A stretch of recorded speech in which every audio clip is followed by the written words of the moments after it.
So today we're going to talk about the red wines of Apulia. And no, it's not just one big jammy syrup with alcohol style. There are actually three completely different grapes down here. Primitivo, rich and powerful. Negroamaro, savory and salty. Nero di Troia, structured and elegant. The one nobody outside Italy's heard of. Apulia is just the English name for Puglia.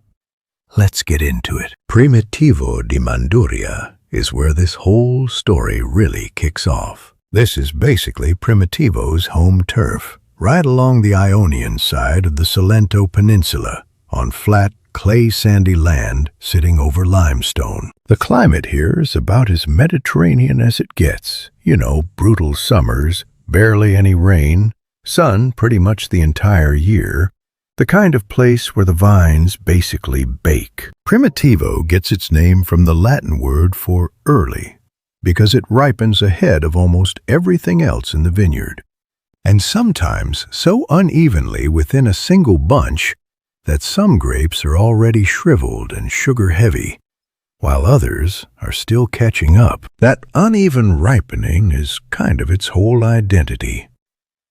And here's a detail worth knowing, because people bring it up constantly.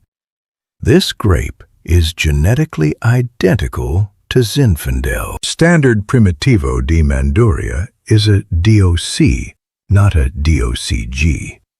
And the rules ask for a minimum of 85% Primitivo in the blend. Down here at lower elevation, on richer, more fertile soil, the grape puts out a heavier, riper style of wine. Pour a glass and you're looking at medium to deep ruby, and the nose comes in dark and kind of brooding.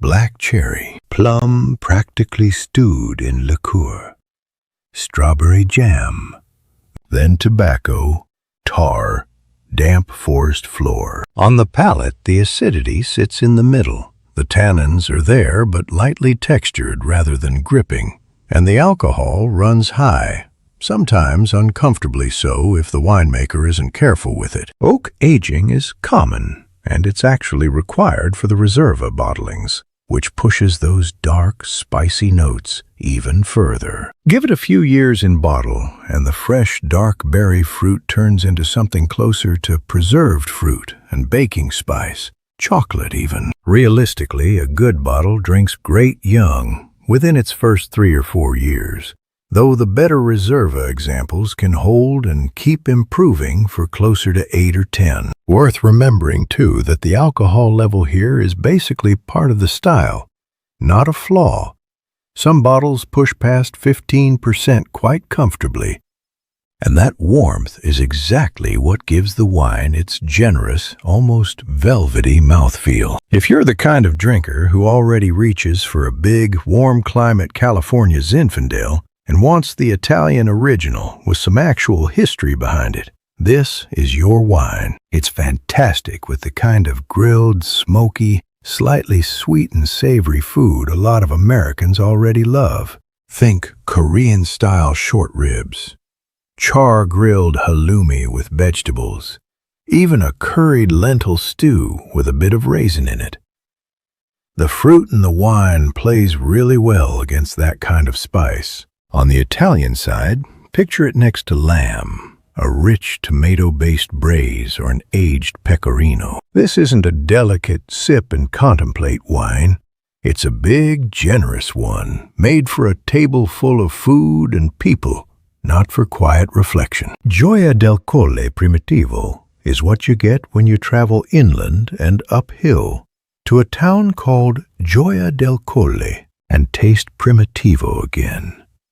And you'd totally be forgiven for wondering if it's even the same grape. In a way, this is where Apulian Primitivo actually started out, since the earliest documented planting in the region goes back to 1799, right here in Gioia, before it ever made its way south to Manduria. The soil's different up here.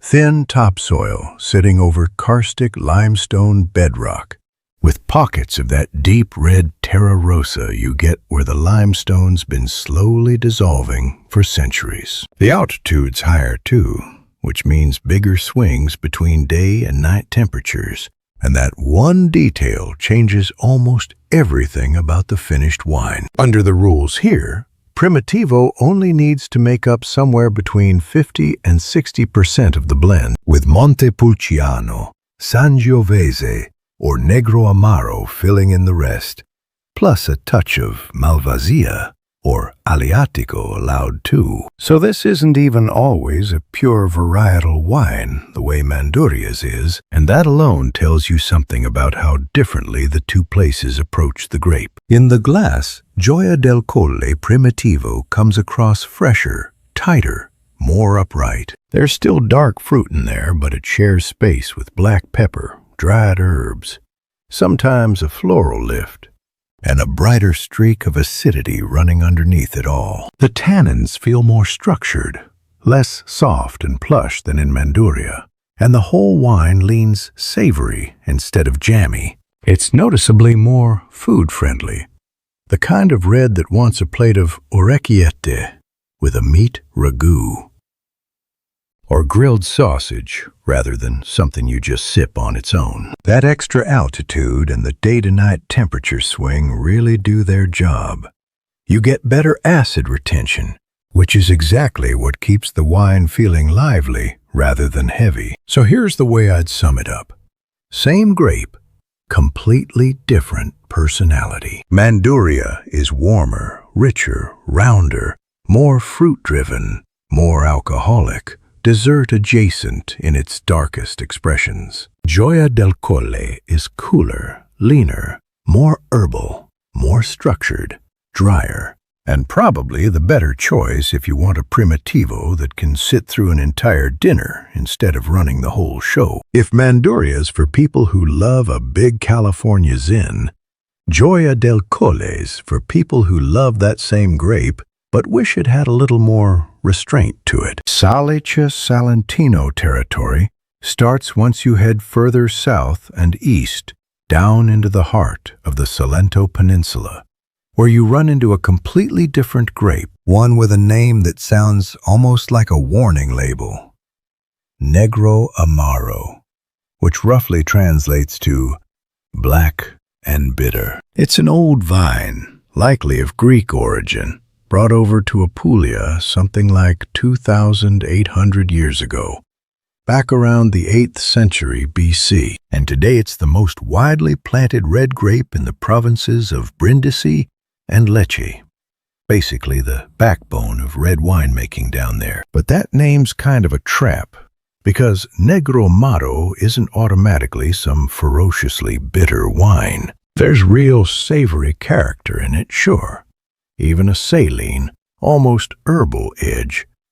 But calling it simply bitter kind of misses the point. The grape thrives in dry, clay and limestone soil under a punishing amount of sun, and it produces nearly black berries that ripen late, needing every bit of that long Mediterranean growing season, sometimes hanging on the vine right into October. It's proven so reliable and productive, actually, that growers have planted it as far away as Australia and California, chasing that same warm climate resilience it shows off at home. Salice Salentino is where Negroamaro shows its most classic, most recognizable face. The rules call for a minimum of 75% Negroamaro, as it's sometimes spelled locally, often blended with a touch of Malvasia nera, which softens the tannins and lifts the perfume a bit, or a splash of Aleatico. In the glass, expect a color with real depth,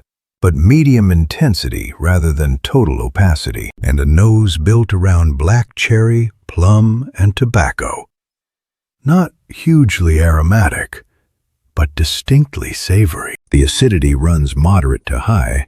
The tannins can be a little coarse and rustic if the wine's made simply, and the alcohol, if the winemaker isn't disciplined about it, can run away from the wine entirely. Done well, though, this is a wonderfully rustic, food-loving red, built for grilled meats and aged cheese. The sort of thing a family down here would just put on the table without thinking twice.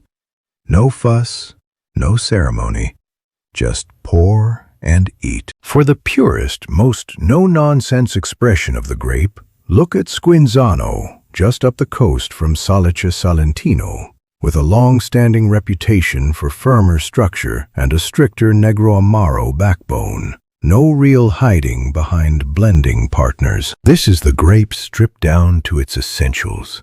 More savory than Salice Salentino, more herbal, a touch more bitter at the edges, kind of like dark greens or walnut skin are bitter, with a saline, almost coastal quality running through it. Kind of like dark greens or walnut skin are bitter, with a saline, almost coastal quality running through it. It's noticeably less sweet, less overtly fruity than Primitivo, which is a useful way to put these two southern grapes side by side. Primitivo's riper, rounder, more fruit-forward, higher in alcohol, softer in tannin, basically the crowd pleaser. Negroamaro's drier, more savory, more bitter-edged, more saline.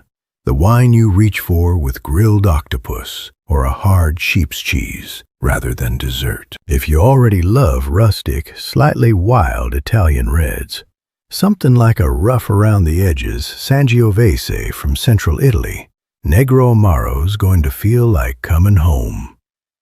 Some producers here still age it a couple of years before release, just to let those tannins settle down. Castel del Monte, Nero di Troia Riserva is built on the grape most international drinkers have basically never crossed paths with.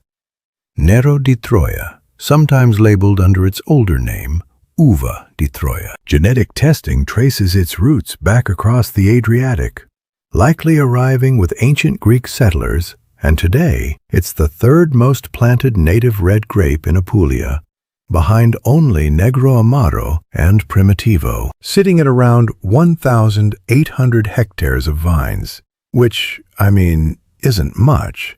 Picture something like 2,500 football pitches, and that's basically the whole footprint of this grape in the entire region. The Nero, meaning black, comes from the sheer concentration of pigment in the skins, dense enough that the wine can look almost black in the glass. Historically, growers didn't totally trust the grape on its own. Its tannins are naturally high and a little unruly, so it used to get blended with Montepulciano to soften the edges. Only in the last decade or so has there been a real push toward bottling it as a standalone variety, and the results have been pretty exciting. There are actually two distinct biotypes growers talk about. One called Barletta, sometimes Ruvo, which gives bigger, looser bunches and leans toward fragrance and freshness, and another called Canosa, with smaller, tighter clusters that deliver more color and structure, but much stingier yields, which is exactly why a lot of growers quietly abandoned it in favor of something easier. Blend the two together thoughtfully, though, and you get the fullest version of what this grape can do. The place to taste it at its most serious is Castel del Monte Nero di Troia Riserva, a DOCG that requires a minimum of 90% of the grape. This is Frederick II's old hunting territory, up on calcareous sandy soil not far from the octagonal castle he built here nearly 800 years ago. And the altitude, plus those free-draining soils, pushes the grape toward real elegance instead of brute power. In the glass, you get intense ruby edging toward purple, and a bouquet that's properly floral.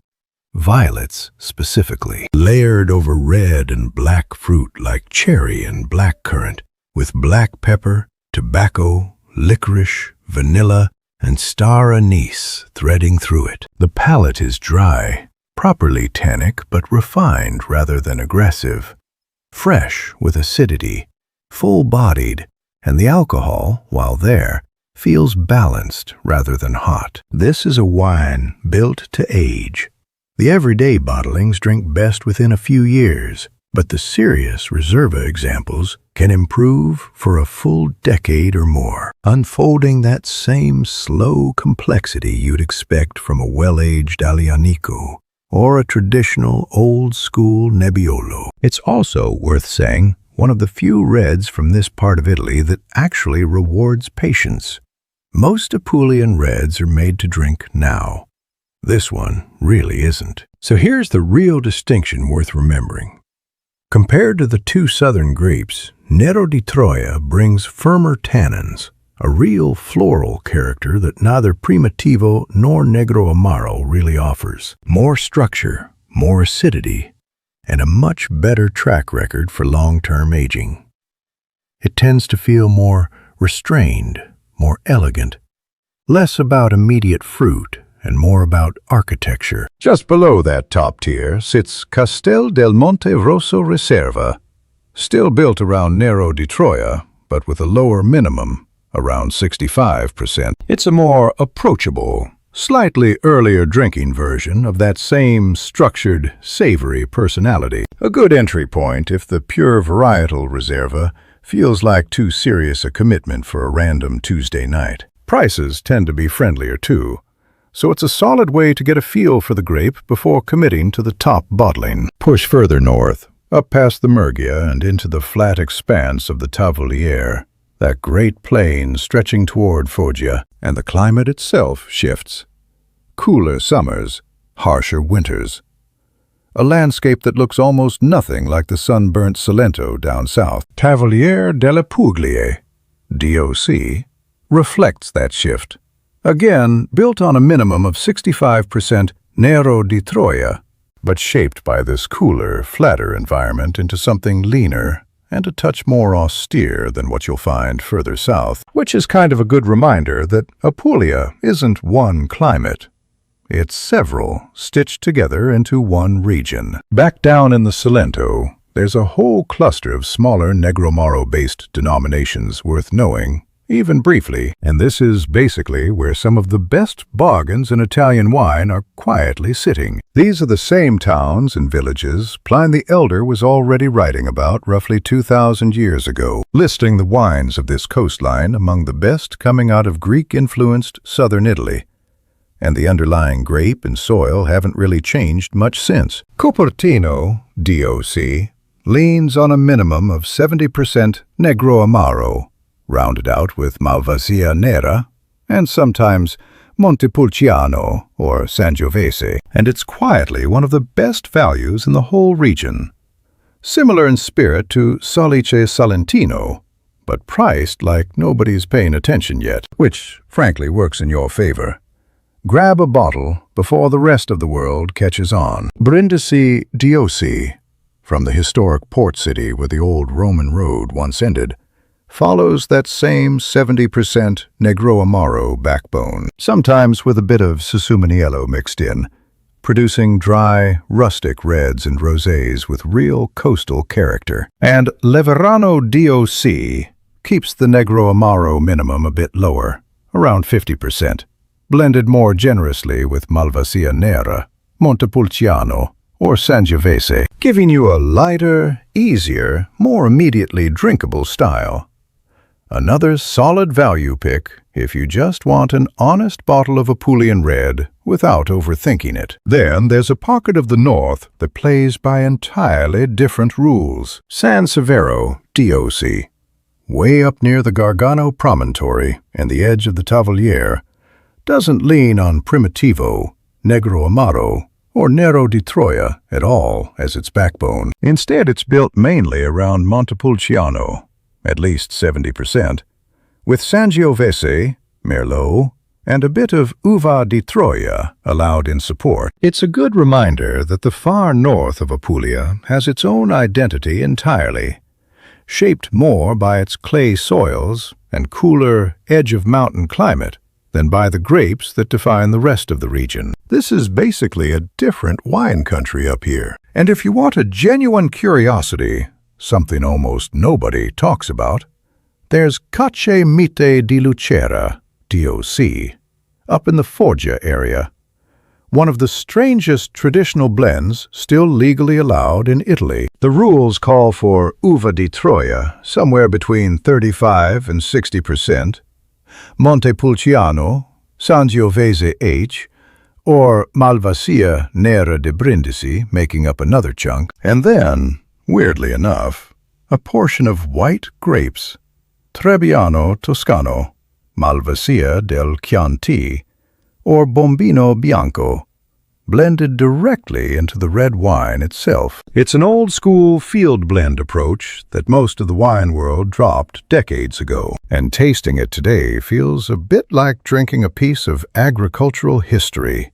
Rustic, a little unpredictable, and kind of charming exactly because it refuses to modernize. Before we get to the sweet stuff, one more common mix-up worth clearing up. Primitivo doesn't automatically mean a sweet wine, and Negroamaro doesn't automatically mean an extremely bitter one. Apulia does, though, make properly sweet reds on purpose, and the two worth knowing sit at pretty opposite ends of the spectrum. Aleatico di Puglia, DOC, grown across the entire region rather than one specific zone, is built on a minimum of 85% Aleatico, a grape with real muscat-like perfume, and it traditionally shows up as a sweet or even fortified red. All red berries, rose petal, and warm spice, basically. The kind of thing you'd pour instead of dessert. And then there's the real showstopper. Primitivo di Manduria, Dolce Naturale, which, unlike its dry cousin down the road, actually is a DOCG, made from 100% Primitivo, with the grapes left to shrivel and concentrate in the sun before pressing. The result is deeply saturated, dark fruit, pushed toward preserve and syrup, chocolate, dried fig, warm baking spice, wrapped in real richness and noticeable alcohol, balanced by just enough acidity to keep it from feeling heavy-handed. It's a proper dessert wine, the kind you'd pour alongside a dark chocolate torte, or just slowly on its own after dinner. So if you want the short version to walk away with, here it is. If you love California Zinfandel and want the Italian original with some real history behind it, go straight to Primitivo di Manduria. If you want that same grape with more freshness, more structure, and better food pairing manners, Gioia del Colle Primitivo is your move. For the best savory, rustic, proper Mediterranean red in the region, reach for a well-made Negroamaro, whether that's Salice Salentino. If aging potential and real structure matter to you, nothing here beats Castel del Monte Nero di Troia Riserva. For pure value, Copertino or Leverano will treat you well without draining your wallet. And if it's a sweet red you're after, Primitivo di Manduria Dolce Naturale is the one to go chase down. What I want you to take away from all this is pretty simple, so stick with me for 1 second. Apulia isn't one enormous, sweet, high-alcohol red wine wearing a single label. It's several completely different wine cultures, sharing one long, sunburnt strip of land, each one shaped by its own soil, its own altitude, its own grape, and, kind of, its own personality. Walk into a wine shop, grab 3 different Apulian reds from 3 different corners of the region, and you're basically tasting 3 different countries that just happen to share a coastline. So tell me down in the comments, which one's calling your name right now? The rich and powerful Primitivo, the savory, saline Negroamaro, or that quietly elegant Nero di Troia nobody's talking about yet? And if you've already had one of these, drop the producer in the comments too. I bet half the people reading are about to start a shopping list. Either way, next time somebody hands you a red from this part of Italy, you'll actually know what you're drinking. And that alone puts you ahead of most people at the table.